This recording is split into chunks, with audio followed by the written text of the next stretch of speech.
नमस्कार, मैं आपके साथ विभा उपाध्याय और आप देख रहे हैं न्यूज़ 18 बिहार झारखंड का डिजिटल प्लेटफॉर्म। इजराइल ईरान युद्ध इस वक्त सबसे ज्यादा गंभीर स्थिति पर नजर आता है। लगातार इजराइल द्वारा ईरान पर हमले किए जा रहे हैं और इन हमलों में सबसे बड़े टारगेट हैं इजराइल के न्यूक्लियर बेस।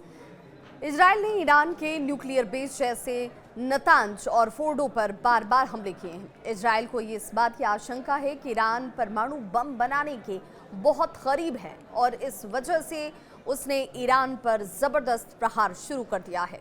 अब इस क्रम में इजराइल ने ईरान के अराक रिएक्टर को निशाना बनाया, जो भी एक न्यूक्लियर बेस के तौर पर इस वक्त सबसे मजबूत स्थिति में माना जाता है।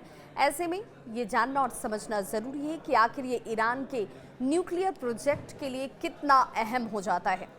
आपको बताते चलें कि IDF ने ईरान के अराक क्षेत्र में एक निष्क्रिय परमाणु रिएक्टर पर हमला किया।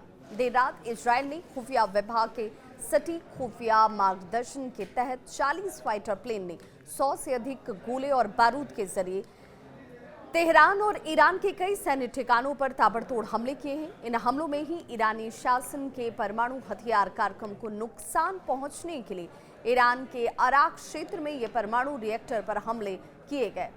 इसमें प्लूटोनियम बनाने वाले कुछ स्ट्रक्चर्स भी हैं और अराक रिएक्टर निष्क्रिय परमाणु रिएक्टर है, जो कि प्लूटोनियम उत्पादन की एक बेहद अहम यूनिट मानी जाती है।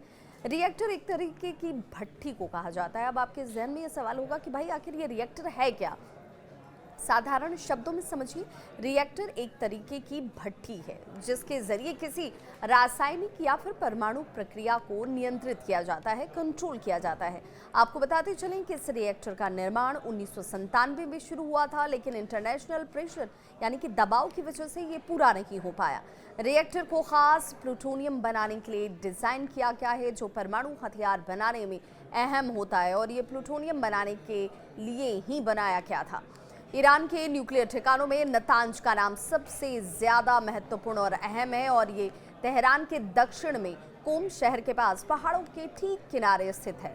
नतांज में 2 मेजर प्लांट्स हैं, जिनमें फ्यूल नर्चमेंट प्लांट, जिसे कि FEP के नाम से जाना जाता है, पायलट फ्यूल एनरिचमेंट प्लांट, जिसे PFEP के तौर पर देखा जाता है और समझा जाता है।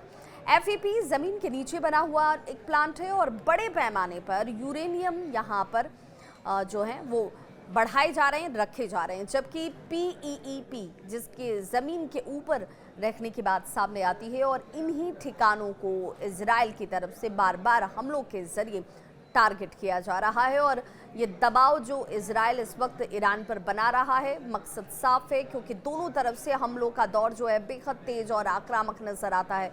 ये बताया जा रहा है कि अब तक इन हमलों में तकरीबन 250 से ज़्यादा लोगों की ईरान में मौत हो चुकी है। हालांकि इजराइल में भी लोगों ने अपनी जान गंवाई है। आंकड़े क्या हैं इसकी सटीक जानकारी इस वक्त नहीं, और भारत के लिए इस वक्त सबसे बड़ी चुनौती कह लीजिए, चिंता कह लीजिए, तो अपने लोगों को जो ईरान में इस वक्त हैं या इजराइल में इस वक्त हैं, उन्हें सुरक्षित अपने वतन वापस लाना है और इसकी शुरुआत भी की जा चुकी है।